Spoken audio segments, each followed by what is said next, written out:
you're going to be the lead nominee for ML, Mamamayang Liberal. Tell me what got you to this point where it made more sense to run as a party list nominee instead of running for a seat in the Senate. What got you to this point? Well, actually, to be honest, and I've been announcing this for a few months already. Whenever I'm asked, that I actually do not intend to run for any position, for any post, whether it's senatorial, whether it's party list, or whatever else, whatever position like local, etc. I did not intend, initially intend to run, but I was committed to LP to help out the party, and also the ML, or the Mamamayang Liberal, which is the sectoral wing of the Liberal Party. But then I had to make a decision because people have been asking me what exactly is my plan. And I had to choose now between senatorial post or the party list. And after much reflection and also consultation, I decided that I would go for a nominee of one of the nominees, the lead nominee for the ML, or Mamamayang Liberal, the sectoral wing of the Liberal Party, because I thought that through this ML, I am able to further pursue my advocacies for social justice, because the ML is actually a multi-sectoral party list, and that would be aligned also, or would be consistent, or would be would just reinforce the core values also of the Liberal Party as a national political party, a major national political party. Because actually ML has been there for several years already. It's just the first time that it has been accredited by the COMELEC, and therefore qualified to run for the party list elections next year.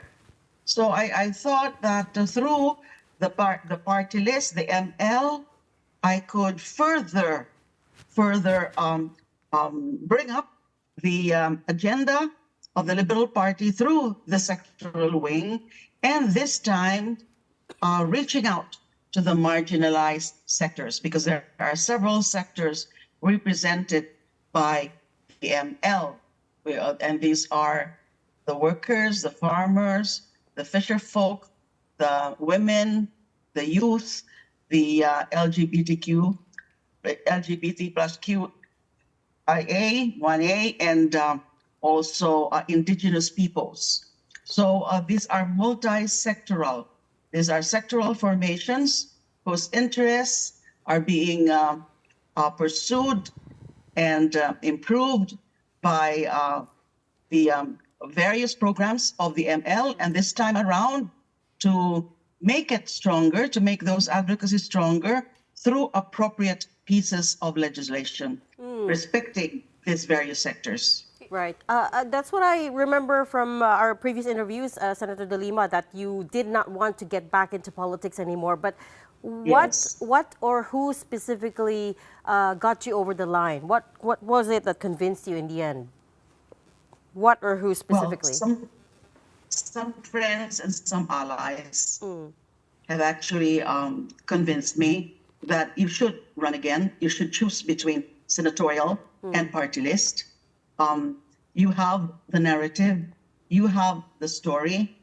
People know you, people remember you, people they say that I would get sympathy votes, and that I would further continue. I would revive my active involvement in pursuing these advocacies through a platform. Because, a citizen Leila will have lesser platform. Although I'm committed to pursue my core advocacies like human rights, justice, accountability. As a citizen Leila, I felt initially that I can really do it. But then after further thought, further reflection, I told myself, and I agree with what some friends told me, that you've got to have a platform to further pursue your advocacies. And I saw the ML as an appropriate and an ideal platform because of its focus on the marginalized sectors, because the core goal and the core advocacy of ML, the various advocacies, the aspirations of these sectors actually have one common goal, and that is social justice. Senator, may I ask what sectors are under ML? So ML, naalala ko Mobile Legends, sa totoo lang eh.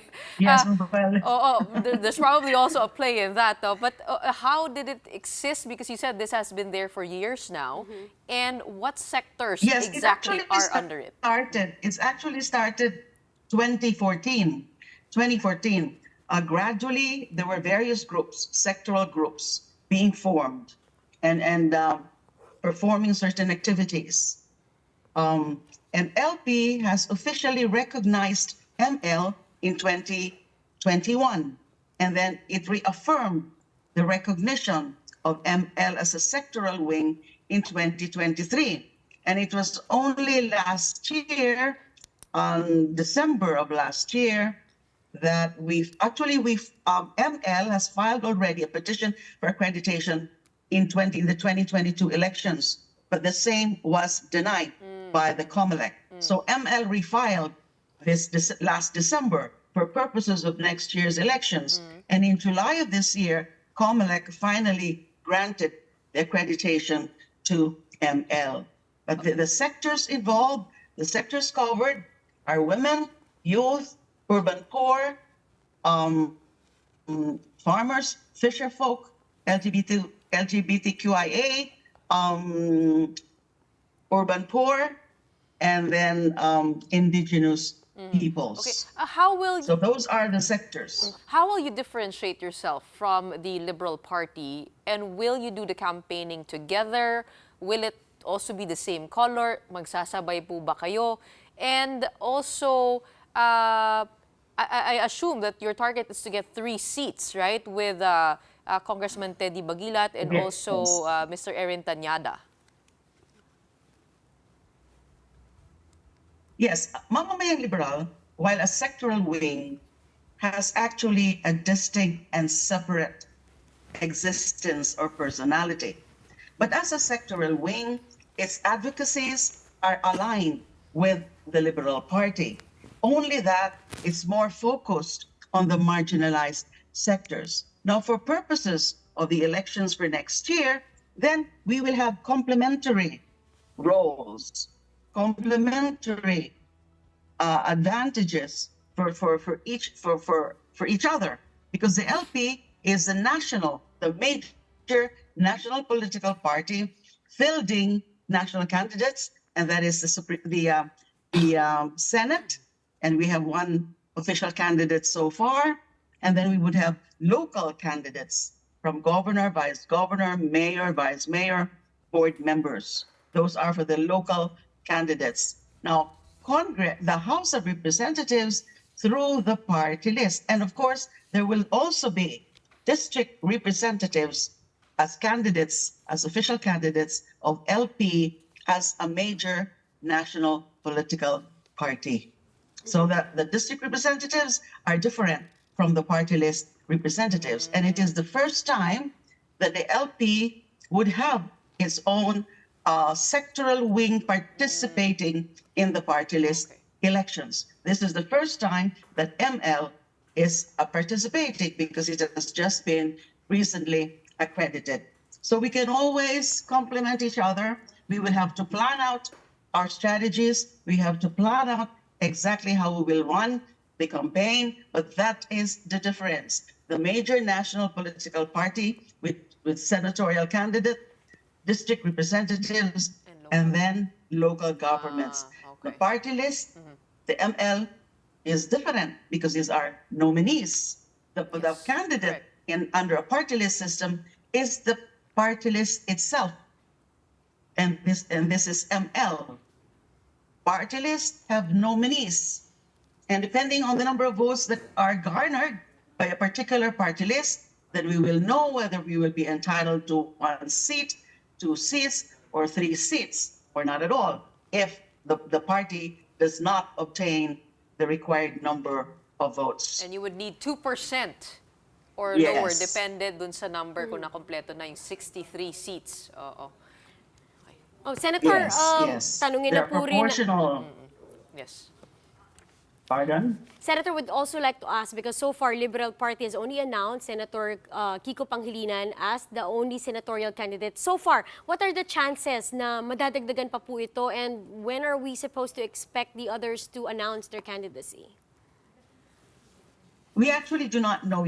We actually do not know at this point whether there would still be a Liberal Party candidate, although we would be having allied candidates. In fact, one of the resolutions adopted in the NECO, in the National Executive Council meeting of the LP this afternoon, aside from the resolution nominating Senator Kiko Pangilinan as the official candidate of LP for senator, the candidacy of allied candidates like Senator Pamakino and also Attorney Chel Jokno. But we can always add, the LP can always add such allied candidates that it could or it would support.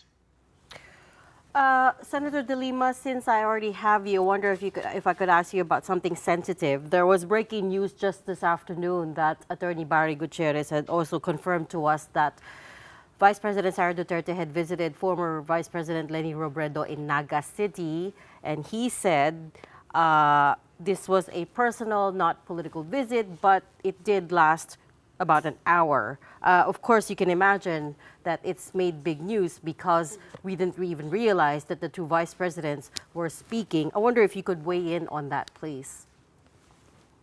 I am not aware of that. I've just learned of that in the online. I mean, just about an hour ago, I read some online news items about that, but I have no knowledge about that as to exactly what was the visit all about. Of course, the Vice President Robredo has also announced that she's running for mayor of Naga City. Yes. Could you tell us what happened there? For a time, there were expectations that she would again run for a national seat. Were you not able to convince her to do so? Yes, unfortunately, we were not able to convince her.